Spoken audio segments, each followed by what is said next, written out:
দু একদিনের মধ্যেই এসএসসির রেজাল্ট দেবে। আমরা জানি যে হয়তোবা 6 মে এসএসসির রেজাল্ট দেবে। সেটাকে সামনে রেখে আমি ইচ্ছা করতেছিলাম যে তোমাদেরকে যারা স্টুডেন্ট আছো তাদেরকে কিছু কথা জানানোর জন্য। প্রথমত যাদের রেজাল্টটা ভালো হবে তাদেরকে আমি অগ্রিম শুভেচ্ছা জানাচ্ছি, কংগ্রেটস তাদের জন্য। যে রেজাল্টটা ভালো হচ্ছে তার পরবর্তীতে সেই ধারাবাহিকতা ধরে রাখাটা আমাদের জন্য অনেক বেশি গুরুত্বপূর্ণ।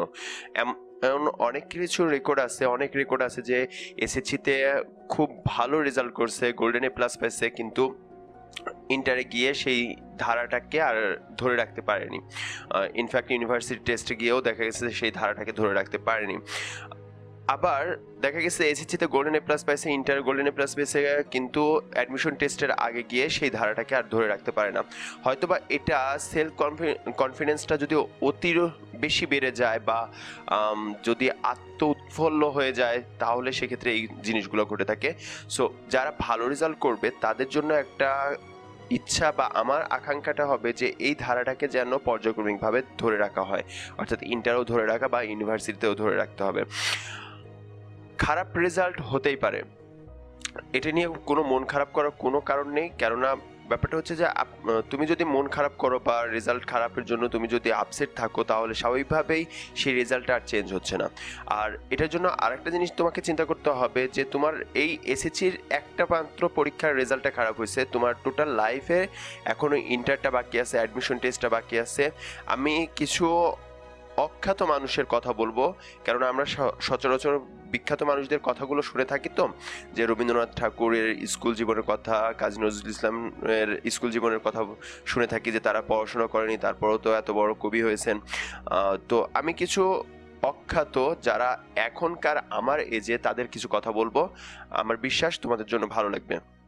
প্রথমে বলি, আমার একটা খুব ক্লোজ ফ্রেন্ড, আমরা গ্রামে একসাথে পড়াশোনা করছি, তার এসএসসিতে জিপিএ ছিল 3.88 এবং ইন্টারে সেই জিপিএটা একটু বেড়ে 4.40 হয়, যেটা হচ্ছে আপনার তোমার দেখা যাচ্ছে যে 3.88 ছিল সায়েন্স ব্যাকগ্রাউন্ড থেকে, এসএসসিতে সে তার সায়েন্স ছিল এবং কমার্স নেয় হচ্ছে ইন্টারে গিয়ে, তারপরে তার রেজাল্টটা আসে 4.40।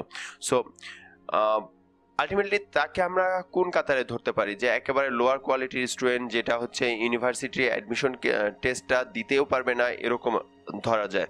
ঢাকা ইউনিভার্সিটিতে সাধারণত কমার্সের জন্য লাস্ট পয়েন্ট হচ্ছে 7.50, সো 7.51 ছিল হচ্ছে ওর লাস্ট পয়েন্ট। ইনফ্যাক্ট রাজশাহী ইউনিভার্সিটিতে ভর্তি পরীক্ষা দেওয়ার জন্য কমার্সের জন্য পয়েন্ট থাকে হচ্ছে 7.50 আই থিঙ্ক, তো ওর পয়েন্টটা হচ্ছে 7.51। সো স্বাভাবিকভাবেই ধরে নেওয়া যায় যে হয়তোবা কখনোই টিকবে না বা এরকম।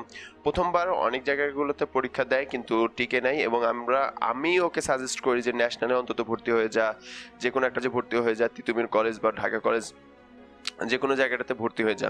সো ও তিতুমির কলেজটাতে ভর্তি হয়ে থাকে প্রথম বছরের জন্য, কিন্তু ওর ভিতরে একটা জেদ কাজ করে যে না, আমাকে অ্যাডমিশন টেস্টে অনেক বেশি ভালো হতে হবে এবং অনেক বেশি ভালো করতে হবে, যার কারণে ঢাকাতে একটা বছর কোচিং করে। সেকেন্ড টাইম তার অ্যাডমিশন টেস্ট দেওয়ার সুযোগ ছিল যেহেতু, সো একটা বছর কোচিং করার পরে সে দেখা গেছে কি যে রাজশাহী ইউনিভার্সিটির ভর্তি পরীক্ষাতে দুইটা ডিপার্টমেন্টের, ল ডিপার্টমেন্টে সে থার্ড হয় এবং আরেকটা তার ব্যবসায় অনুষদেও সেরকমই 27 বা 28 নং হয়।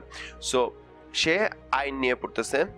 অর্থাৎ আমি যদি চিন্তা করতাম যে তার জিপিএ, বা সে যদি চিন্তা করতো যে তার জিপিএটা অনেক লো, তাকে ন্যাশনাল ইউনিভার্সিটির যে কোনো একটা কলেজে পড়তে হবে, তাহলে সে এখন অন্তত রাজশাহী ইউনিভার্সিটির লতে পড়তে পারতো না।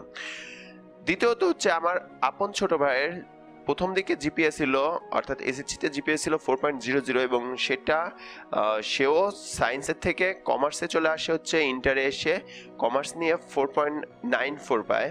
সো অনেক বেশি স্টুডেন্ট আছে বাংলাদেশে যারা হচ্ছে 2টা A+ নেওয়া বা গোল্ডেন A+ পাওয়া, তো তাদের ক্ষেত্রে আমার ছোট ভাইকে যদি আমি চিন্তা করি তো স্বাভাবিকভাবেই অন্তত অনেক লো কোয়ালিটিতে ধরতে হবে। সো কিন্তু তারপরেও সে ইউনিভার্সিটির অ্যাডমিশন টেস্টে প্রথমবারে রাজশাহী ইউনিভার্সিটিতে চান্স পায় এবং ব্যবসা অনুষদে। সো আমরা যারা চিন্তা করি যে এসএসসি বা ইন্টারের রেজাল্টটা খারাপ হওয়ার কারণে আমরা পরবর্তী ধাপটাতে যেতে পারবো না, বা পরবর্তীতে আমরা এই জিনিসটা কেমন দেখাবে, আমি ইউনিভার্সিটিতে ভর্তি হতে পারবো না, ন্যাশনালে পড়তে হবে বা প্রাইভেটে পড়তে হবে।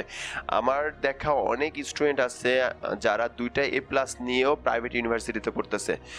আমার দেখা অনেক স্টুডেন্ট আছে যে তাদের গোল্ডেন এ প্লাস ছিল, তারপরেও তারা প্রাইভেট ইউনিভার্সিটিতে পড়তেছে, ন্যাশনালেও দেখা গেছে কি ওইভাবে সিট পায়নি বা ভালো সাবজেক্ট পায়নি।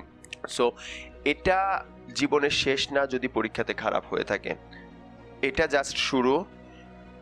একটা পরীক্ষা খারাপ হতেই পারে, পরবর্তীতে ইনশাল্লাহ অবশ্যই ভালো হবে। আরেকটা বিষয়ের প্রতি আমার একটু কথা বলার দরকার ছিল, যেটা আমার বিশ্বাস এখানে অনেক বেশি গার্জিয়ানও এই ভিডিওগুলো দেখবে। সো একটা স্টুডেন্ট যদি রেজাল্ট খারাপ করে, স্টুডেন্ট মেন্টালি অনেক বেশি আপসেট থাকে, তার বন্ধুদের কাছে সে আপসেট থাকে, তার পাড়া প্রতিবেশীদের কাছে সে আপসেট থাকে, তার একমাত্র আশ্রয়স্থল থাকে তার ফ্যামিলি। যদি সেই জায়গাটাতেও তাকে নেগলেক্ট করা হয় বা তাকে কোনো ধরনের কথা শোনানো হয় যে অমুক পারছে তুই পারস নাই, অমুক এ প্লাস পেলো তুই তো পাইলি না, ঠিক আছে, তো তোর তো ভবিষ্যৎ নাই, অন্ধকার, সো এরকম কথা বলেই থাকে, পরিবারের কাছে রিকোয়েস্ট থাকবে যে পরীক্ষার রেজাল্টটা খারাপ হতেই পারে, যে কোনো একটা পরীক্ষার,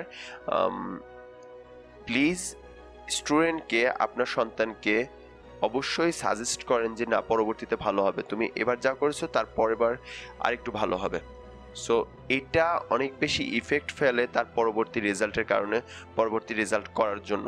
তাকে যদি আপনি সেই পরিমাণে সান্ত্বনা দিতে পারেন বা তাকে যদি ওইভাবে এগিয়ে নেওয়ার চেষ্টা করেন যে হ্যাঁ তুমি পারবা, নেক্সট টাইমে তুমি পারবা, সো আই থিঙ্ক সে অনেক বেশি ভালো করবে।